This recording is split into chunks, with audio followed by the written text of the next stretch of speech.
जय श्री वीर शासन, जय श्री वीर शासन, जय श्री वीर शासन।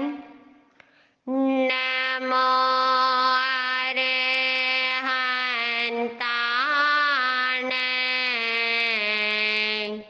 नमो सिद्धाणे, नमो आयर्याणे,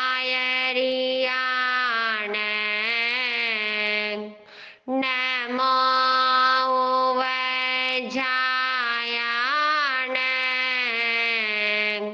नमो लोय सर्वसाहुणे,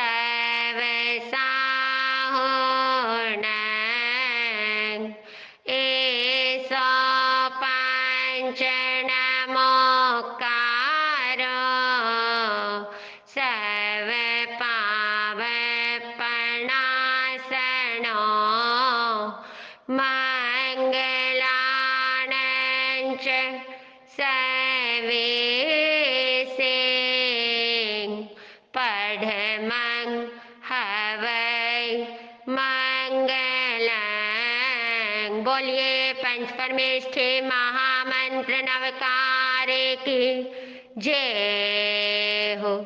जय जग जीव जाने, विज्ञान ओ जग गुरु जगानंदो, जग ना हो जग बंधु, जय जग पिया महो भयवं, जय सुयानं प्रभवो, तीर्थयराणंग पश्चिमो, जय जय गुरु लोगानं, जय महापा महावीरो,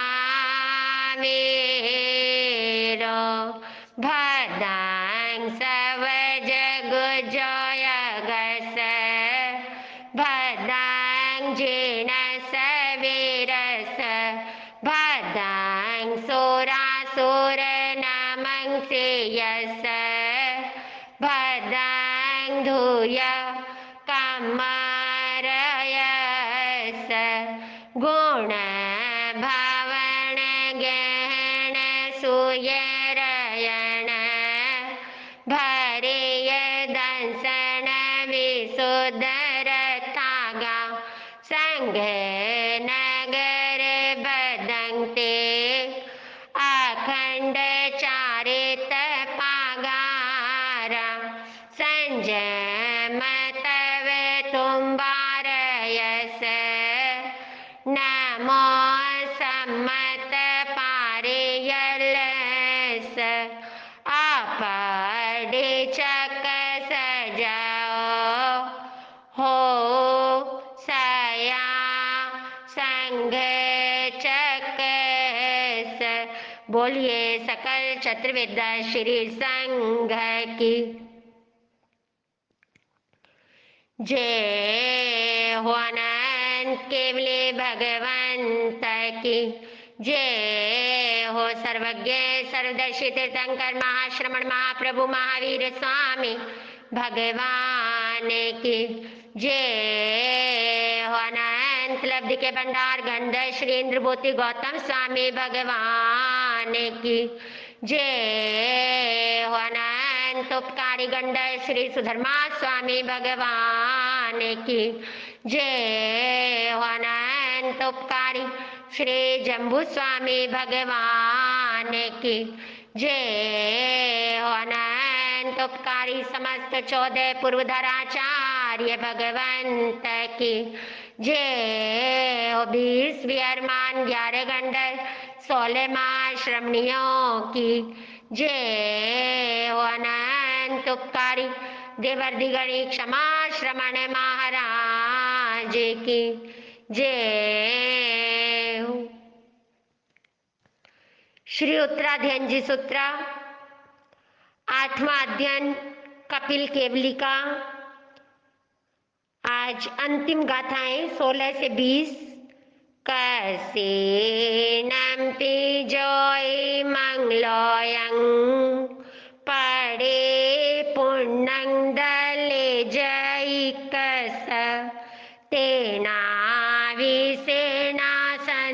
से दुपुरई में आया, जहाँ लाहो तहाँ लो, लालो पवडई, दो मास कयंक जंग, कोडी ये विना निठियं, नोरख शिशुगी जे जा, गंड वच्छा सुने गचितासु, जाओ पूरी संपलो भिता, खेलंती जहावदा से हिंग, नारी सुनो वगी जे जा, इति विपज हे अणगारे, धम्मं च पेसलं चा, तथ भिखो अपाणं, एस धम्मे अखाए, कविलेनं च विशुद्ध पन्नेनं, तरिहिंति जेउ काहिंति, तेहिं आराहि यादुवे लोग, तीवेमि इति काविलियं अठमंग जैनं समत्तं। कसी नंपी जो इमंग लोयंग पड़ी पुन्नंग दले जैकस, ते नावी सेना संतुष्य ई दुपुरए इमे आया। कसिनंग यानी संपूर्ण, अपि यानी भी, संपूर्ण भी, इमंग यह, लोयंग लोक, परिपूर्णंग प्रतिपूर्ण मतलब धन धान्य आदि से भरा हुआ, जो सुरेंद्र आदि, दल्लेज दे दे, इक्कस किसी एक व्यक्ति को, अगर यह प्रति पूरा लोक मतलब पूरा 14 राजू लोक धन धान्य आदि से भरा हुआ संपूर्ण भी कोई देवता किसी एक व्यक्ति को दे देना, तेना भी उससे भी से वह ना संतोष से संतोष को प्राप्त नहीं होता। संतोष बाहर से आता ही नहीं है, संतोष भीतर से आता है। संतोष का प्रादुर्भाव ही भीतर से होता है, अंतःकरण से होता है, आत्मा की गहराई से होता है। जब आत्मा के सद्गुणों का विकास होता है तब संतोष गुण की प्राप्ति हुआ करती है। तो बाहर से कभी कोई भर नहीं सकता, भरता भीतर से है। और जिसको लगता है ना बाहर में जो विश्वास रखता है ना वो अंदर से खाली रह जाता है। और जब भीतर से भरने का पुरुषार्थ करता है मतलब स्वयं की आत्मा के सद्गुणों को प्रकट करने का, अनंत गुणों को प्रकट करने का निरंतर अनवरत अहोरात्र अहर्निश पुरुषार्थ करता है, तो वास्तव में वही भीतर से भरा हुआ कहलाता है। तो बाहर से संतोष नहीं आता, भले ही उसको संपूर्ण लोक भी दे दिया जाए। तो इस प्रकार दुख पूरे दुखों से पूर्ण करने योग्य है। इमे आया यह आत्मा, मतलब कहने का क्या भाव है कि धन धान्य से भरा हुआ संपूर्ण लोक भी यदि सुरेंद्र आदि कोई देवता किसी पर प्रसन्न हो जाए और किसी को दे दे तो इससे भी लोभी जीव को संतोष नहीं मिला करता। इसीलिए ये आत्मा दुष्पूर है, मतलब इसकी तृप्ति होना तो बस अत्यंत कठिन है। बाहर से तो नहीं हो सकती, भीतर से हो सकती है। अहिंसा भगवती की आराधना के द्वारा, 17 प्रकार के संयम के पालन के द्वारा, 12 प्रकार के तप के अनुष्ठान के द्वारा तो व्यक्ति भीतर से मजबूत भी बनता है, क्षमतावान भी बनता है, समतावान भी बनता है, पराक्रमवान भी बनता है और भीतर से संतुष्ट होता चला जाता है। तो इस गाथा में तृष्णा की दुष्पूरता का वर्णन किया गया है। यदि सारे संसार की धन धान्य आदि सामग्री से भी मनुष्य को संतुष्ट करना चाहे तो भी इसका संतुष्ट होना कठिन है। यदि कोई महासमृद्धिशाली सुरेंद्र आदि देवता किसी व्यक्ति को प्रसन्न करने के उद्देश्य से सारे विश्व की विभूति भी उसे दे डाले तो भी लोभग्रस्त आत्मा की संतुष्टि में कुछ न्यूनता रह ही जाती है, वह उससे भी अधिक की इच्छा करने लगता है। तात्पर्य क्या है कि आत्मा को लगा हुआ यह तृष्णा रूपी रोग इन सांसारिक पदार्थ रूप औषधियों के द्वारा कभी शांत नहीं हो सकता। इसकी औषध तो एक संतोष ही है। यह आत्मा बाह्य पदार्थों के लाभ से कभी तृप्ति को प्राप्त नहीं कर सकता। कहा भी है नावन्निस्त्रीन् काष्ठेषु नदीभिर्वा महोदधि न चैवात्मार्थसारेण शक्यस्तर्पयितुं क्वचित्। जिस प्रकार अग्नि तृण काष्ठ आदि से तृप्त नहीं होती, समुद्र नदियों से तृप्त नहीं होता, उसी प्रकार यह आत्मा भी धन आदि बाह्य पदार्थों से कभी तृप्ति को प्राप्त नहीं होती। इसीलिए अपनी आत्मा को संतुष्ट करने की इच्छा रखने वाले मुमुक्षु को ज्ञान की आराधना करनी चाहिए, रतनत्रय की आराधना करनी चाहिए, उत्कृष्ट साधना करने का भाव रखना चाहिए। ज्ञान शक्ति ही आत्मा को सर्वथा संतुष्ट करने में समर्थ है। जहा लाहो तहा लोहो लाहा लोहो पवड्डई दो मास कयं कज्जं कोडिये विना निठियं। जहाँ जिस प्रकार लाहो लाभ होता है, तहा उसी प्रकार लोहो लोभ बढ़ता जाता है। लाहा लाभ से, लोहो लोभ, पवड्डई बढ़ता है। दो मास कयं दो मास से स्वर्ण से होने वाले कज्जंग कार्य कोड़िए भी करोड़ों से भी नानिठियंग निष्ठित यानी निष्पन्न नहीं हुआ करते। जैसे जैसे लाभ होता जाता है वैसे वैसे उसके साथ लोभ बढ़ता जाता है, क्योंकि लाभ से लोभ बढ़ता है। अतः दो मास से स्वर्ण से होने वाले कार्य करोड़ों से भी निष्पन्न नहीं हो सकते। इस गाथा में भगवान कपिल केवली ने अपने निजी वृत्तांत का उदाहरण देकर आत्मा की दुष्पूर्यता अर्थात अतृप्ति का बहुत ही सुंदर चित्र यहाँ पर खींचा है, वर्णन किया है। लाभ से लोभ उत्पन्न होता है, अर्थात जैसे जैसे लाभ होता जाता है वैसे वैसे लोभ की मात्रा में अधिकता होती चली जाती है। उदाहरण के लिए जैसे कपिल केवली जैसे दासी का कार्य मात्र 2 मास से सोने से भली भांति हो सकता था, परंतु करोड़ों तक की संपत्ति से भी वह निष्पन्न ना हो सका। तात्पर्य यह है कि कपिल देव कहते हैं कि मैं दासीकृत कार्य के निमित्त केवल 2 मास से स्वर्ण लेने के लिए गया था, परंतु राजा के प्रसन्न होने पर करोड़ों की प्राप्ति होते हुए भी मेरी तृष्णा का निरोध ना हो सका। इसके विपरीत मेरी तृष्णा आगे से आगे बढ़ती ही चली गई। अतः जो व्यक्ति यथा लाभ में संतोष मानकर निश्चिंत रहते हैं वे ही वास्तव में सुखी हैं। इसीलिए मुमुक्षु पुरुष को उचित है कि वह अपनी आत्मा में कभी भी लोभ का उदय ना होने दे। यहाँ पर इतना ध्यान अवश्य रहे कि यह लोभ का निषेध सांसारिक पदार्थों के संबंध को लेकर ही किया गया है, और ज्ञान प्राप्ति के लिए तो जितना भी लोभ किया जाए उतना कम है, क्योंकि आत्मा को अनंत सुख की प्राप्ति ज्ञान के द्वारा ही संभव है। अतः उसकी वृद्धि में तो जितना भी अधिक प्रयत्न किया जाए उतना ही प्रशंसनीय है। यह तृष्णा क्यों शांत नहीं होती, इसका उत्तर तो यह है कि जब तक विषयों की आसक्ति दूर नहीं होती तब तक तृष्णा का शांत होना असंभव है। विषयासक्ति में सबसे प्रधान स्त्री और उसका संसर्ग है। इसीलिए अब इसी विषय में शास्त्रकार फरमाते हैं, नो रक्षसिसु गिज्जेजा गंडवच्छासु नेग चित्तासु जाओ पुरी संग पलोभित्ता खेलंती जहावदासे हिंग। नो नहीं राक्षसीसु राक्षसियों में गिज्जेजा मूर्छित होवे, मतलब यहाँ पर नारी को राक्षसी कह दिया है। मतलब यहाँ पर एक अलग प्रकार है, अभी समझाएंगे आगमकार कि राक्षसियों में मूर्छित ना होवे। गंडवच्छासु कूच है जिनके वक्ष पर, अनेक चित्तासु जो अनेक चित्तों वाली हैं, मतलब जाओ जो स्त्रियां है ना पुरुष को पलोभित्ता प्रलोभन देकर फिर खेलंती क्रीड़ा करती हैं, जहाँ जैसे वह निश्चय से दासों से, मतलब कहने का भाव क्या है कि ये जिनके वक्षस्थल पर कूच है, जिनके अनेक चित्त हैं, जो पुरुषों को मोहित करके फिर उनसे दासों के समान क्रीड़ा करती हैं, ऐसी राक्षसी स्त्रियों में आसक्त कदापि ना होवे, साधक तो कदापि ना होवे। इस गाथा में स्त्री सहवास से अलग रहने का उपदेश दिया गया है। कभी कभी इसीलिए नारी को नरक का द्वार भी कह दिया जाता है। अब वास्तव में देखा जाए तो नारी नरक का द्वार थोड़ी ना है।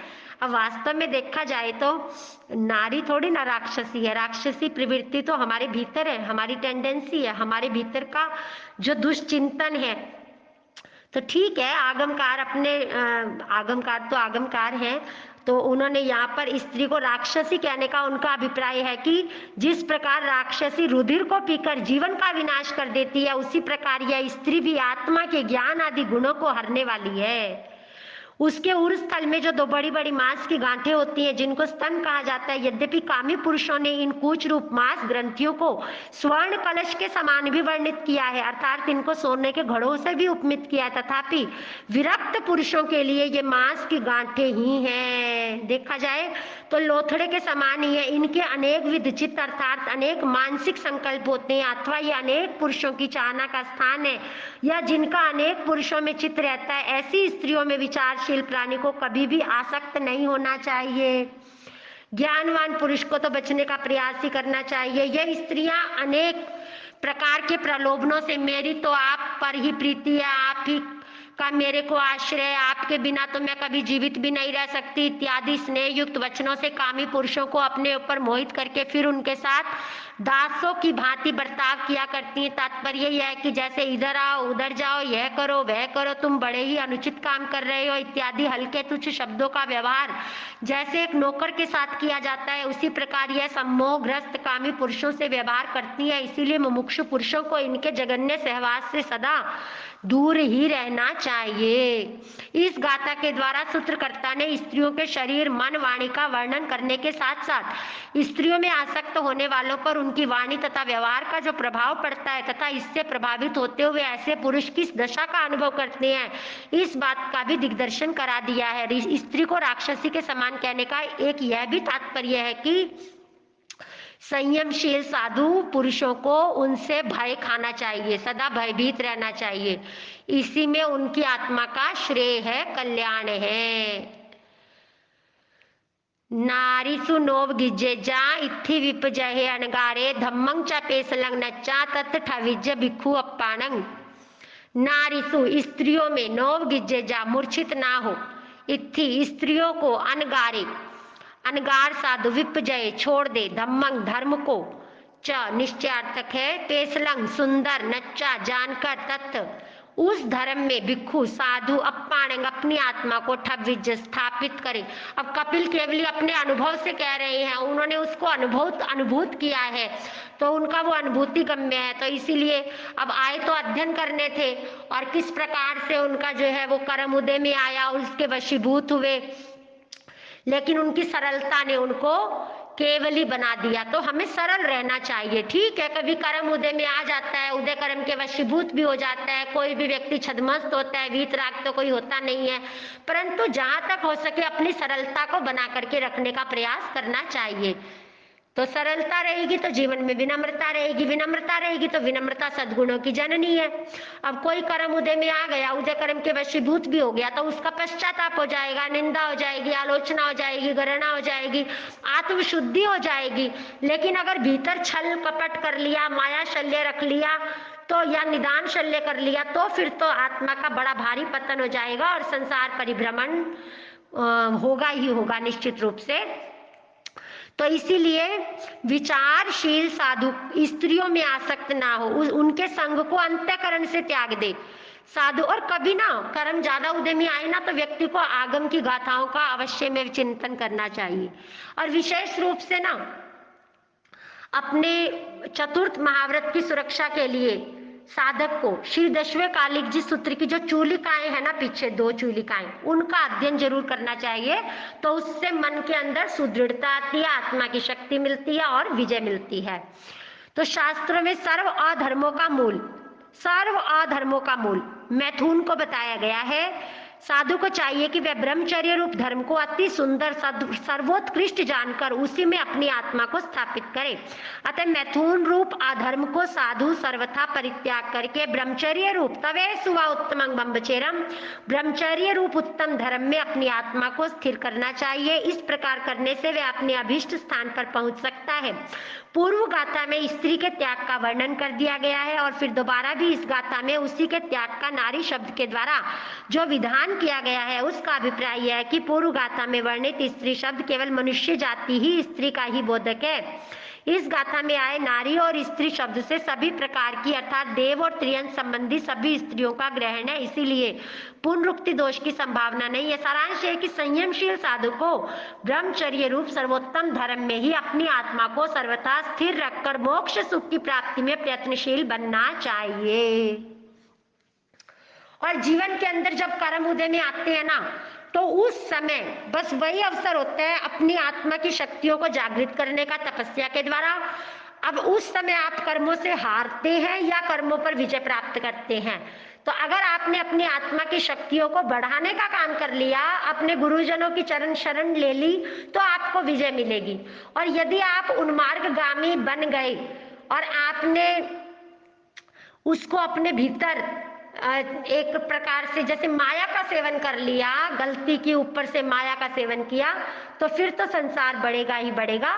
तो जीवन के अंदर इस चीज को अपने, क्योंकि ये मानव का भाव बार बार तो मिलेगा नहीं, बड़ा दुर्लभ है, बड़ी मुश्किल से मिलता है, तो अपने जीवन को सन्मार्गगामी बनाने का संकल्प करना ही चाहिए और अपना पूरा प्रयत्न, पूरा पुरुषार्थ, पूरा पराक्रम करना चाहिए। और देव गुरु धर्म के प्रति वंदन का भाव, विनम्रता का भाव और अधिक से अधिक लोगस का पाठ, नमोत्थुणं का पाठ, अरिहंत परमात्मा का ध्यान, सिद्ध भगवंतों का स्मरण और पंच परमेष्टि भगवंतों की शरण में रहेंगे तो अवश्य में हमें जो है विजय ही विजय मिलेगी। तो आगे फरमाते हैं सूत्रकार, ई एस धम्मे अखाए कवि लेनं च विशुद्ध पन्नेनं तरी हिंती जेव का हिंती तेहिंग आराहिया दुवे लोग ती भेमी इति काविलियं अठमंग अध्ययनं समत्तं। इस प्रकार एस यह है, धम्मे धर्म, अखाए फरमाया गया है, कहा गया है, कवि लेनं ये कपिल केवली भगवान द्वारा, विशुद्ध पन्नेनं निर्मल प्रज्ञा वाले कपिल केवली भगवान ने फरमाया है, तरी हिंती, और इसको श्रवण करके अध्ययन करके बहुत सारी भव्य आत्माएं तैर जाएंगी, निश्चित रूप से संसार समुद्र से तरेंगे। जे काहिंती जो धर्म को करेंगे, तेहिंग आराहिया उन्होंने, जिन्होंने आराधना की है, जिन्होंने धर्म का सेवन किया, धर्म का आराधन किया, वे संसार समुद्र से तीरे हैं और तिर जाएंगे।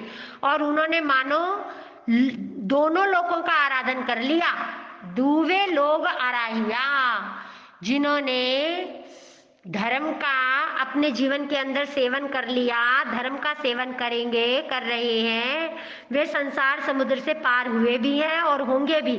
और उन्होंने मानो दोनों लोकों का आराधन कर लिया, यानी कि उन्होंने अपना इस लोक को भी सार्थक कर लिया और अपने आने वाले भव को भी सार्थक कर लिया, अपना संसार भी परिमित कर लिया। तो श्री सुधर्मा स्वामी जी फरमाते हैं, श्री जम्बू स्वामी जी को फरमाते हैं, तीवेमी इस प्रकार में जैसा मैंने भगवान महाश्रमण महाप्रभु महावीर स्वामी भगवान के मुखारविंद से इस 8वें अध्ययन का भाव जैसा भगवान ने फरमाया वैसा मैंने आपके समक्ष प्रकट किया है, अपनी बुद्धि से कुछ भी नहीं कहा। इति काविलियं अठमंग अध्ययनं समत्तं। तो इस प्रकार से गुरु कृपा से यह हमारा आज कपिल केवली का 8वां अध्ययन समाप्त हो गया है। अब आगे 9वां अध्ययन आएगा, बड़ा गहरा अध्ययन है, बड़ा प्यारा अध्ययन है, नमिराज ऋषि का अध्ययन है, बहुत ही जागृति करने वाला, इतने मनोरम, इतने बढ़िया, इतने एक से बढ़कर एक प्रश्न उत्तर चलेंगे, बहुत बढ़िया वर्णन आने वाला है 9वें अध्ययन के अंदर। तो इस प्रकार से निर्मल प्रज्ञा वाले केवल ज्ञानी कपिल भगवान ने यह धर्म प्रतिपादन किया है, जो इस धर्म का सेवन करेंगे वे संसार समुद्र से तिर जाएंगे। उन्होंने मानो दोनों लोगों का आराधन कर लिया। इस प्रकार मैं कहता हूँ, इस प्रकार यति धर्म का स्वरूप केवल ही भगवान कपिल ने वर्णन किया है। यहाँ पर यति धर्म यानी यतना पालने वालों का धर्म, एक जो पहले यति परंपरा चली थी ना, जो शिथिलाचार्य हो, उनकी बात नहीं है यहाँ पर। यहाँ पर यति धर्म का मतलब है जो यतना पालन करने वाले आत्माएं होती हैं, जो 6 काया के जीवों की यतना पाले, वो यति। तो यति धर्म का स्वरूप केवली भगवान कपिल ने वर्णन किया है, क्योंकि केवली भगवान का अर्थागम आत्मागम ही होता है। इसीलिए उन्होंने यह स्पष्ट रूप से कह दिया है कि जो इस धर्म का आचरण करेंगे वे संसार समुद्र से तिर जाएंगे। इतना ही नहीं, किंतु उनके द्वारा दोनों ही लोगों की आराधना हो जाती है। जैसे इस लोक में भी तो वे महान पुरुषों के द्वारा पूजे जाते हैं, अर्थात बड़े बड़े भद्र पुरुष उनकी पूजा करते हैं, और परलोक में भी उनको मोक्ष अथवा उत्कृष्ट देवलोक के सुखों की उपलब्धि होती है। इससे सिद्ध हुआ कि धर्म का अनुसरण करने वाले इस लोक और परलोक दोनों में पूजनीय होते हैं। इस प्रकार भगवान कपिल केवली के द्वारा उपदेश करने पर वे 500 चोर प्रतिबोध को प्राप्त हो गए। दीक्षा ग्रहण करके संयम व्रत का आराधन करते हुए सारे सदगति को प्राप्त हुए। तो इस प्रकार से यह 8वां अध्ययन आज गुरु कृपा से संपूर्ण हुआ है। तो अब आगे जैसा भी वर्णन करने का भाव रहेगा, द्रव्य क्षेत्र काल भाव की जैसी भी अनुकूलता रहेगी उसके अनुसार करने का भाव रहेगा। आज इन्हीं मंगल भावनाओं के साथ जय श्री वीरशासन, जय श्री वीरशासन, जय श्री वीरशासन। हम कपिल केवली के अध्ययन से इतना तो जीवन में अवश्य में सीख लें कि कर्म कभी उदय में आ भी जाए और हम कर्मों के वशीभूत भी हो जाएं, तो अपनी सरलता को ना छोड़ें। बस जीवन के अंदर ना जहां अंतो ताहा बाहो, जैसे भीतर वैसे बाहर अगर बने रहेंगे ना, फिर हमारा कल्याण निश्चित है। अपने गुरुजनों के सामने ना हमारा जीवन खुली किताब रहना चाहिए। गुरुजनों के सामने खुली किताब रहेंगे ना तो हमारा बड़ा लाभ होगा। गुरुजन हमारे जिम्मेदारी ले लेंगे, गुरुजन हमें संभाल लेंगे, गुरुजन हमें तारने में निमित्त बनेंगे, गुरुजन हमें हर प्रकार के पाप की आलोचना से भी मुक्ति दिलवाएंगे, हमारे हर कर्म से भी हमें बाहर निकालने में सर्वसमर्थ हुआ करते हैं। तो जितना हम अपने गुरुजनों से जुड़े रहेंगे, अपने गुरुजनों के प्रति एक बालक की भांति सरल सहज हृदय से अपनी हर बात को कह देंगे ना। और एक बात और है, गुरुजनों से आप कुछ छुपा भी नहीं पाओगे। गुरुजन तो जानी जाने, गुरुजन तो जान ही लेंगे। तो क्यों ना आप स्वयं अपने द्वारा ही अपने पाप को गुरुजनों के समक्ष जितना जल्दी हो सके अभिव्यक्त कर देना चाहिए। तो उससे क्या होता है, आत्मा का विकास होता है और आपके भीतर का जो बोझ है ना वो भी उतर जाता है और आप हल्के फुल्के हो जाते हैं और समाधान मिल जाता है। सबसे महत्वपूर्ण बात तो समाधान ही समाधान हो जाया करता है। गुरुजनों की ऐसी कृपा वृष्टि होती है कि समाधान के फूल खिलते हैं। तो इन्हीं मंगल भावनाओं के साथ नमो अरहंताणं, नमो सिद्धाणं, नमो आर्याणं, नमो वज्रायाणं, नमो लोये सबसावणं, नमो नाणस्य, नमो दंसनस्य, नमो चारितस्य, नमो तवस्य, नमो बम्बियलिभ्ये, नमो सूयस्य, नमो संगस्य। चैता भारम वासम चक्रवर्ती महिड्यो संति संति करेलोय पत्तो गैमणुत्तरम। मंगलम भगवान वीरो, मंगलम गौतम प्रभु, मंगलम स्थूलभद्राद्या जयेन्द्रमोस्तु, मंगलम सर्व मंगल मांगल्यम सर्व कल्याण कारणम प्रधानाम सर्वधर्मानाम जैनम जयति शासनम। ओम ह्रीं हरम शासन देते सिद्धाय सत्यम दर्शे दर्शे कथे कथे स्वाहा। ओम ह्रीं श्रींगरम नम्योन पाश्री सर्वसा जिन पुलिंग ह्रीं श्रींगरम नमः। नम्योना सुर गरुल भुयक परिवंध्ये गए किले से आर्य सिद्धाय रियो वज्राय सौसावणं। ओम सिद्धम विजय सिद्धम, नमो सिद्धम जय सिद्धम विजय सिद्धम सिद्धा सिद्धिं मम दिसंतु। ओम आं क्रों ह्रीं श्रीं वृषभादि वर्धमानां चतुर्विंशति तीर्थंकरमा देवा प्रियंतां प्रियंतां मम पापानि शाम्यन्तु घोरोपसर्गा सर्वविघ्ना शाम्यन्तु।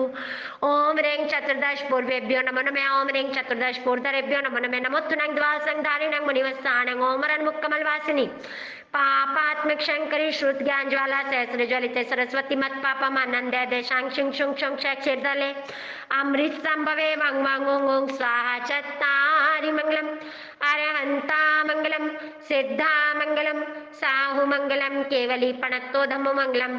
चत्तारि लघुत्तमा अरहंता लघुत्तमा सिद्धा लघुत्तमा साहु लघुत्तमा केवली पणत्तो धम्मो लघुत्तमो।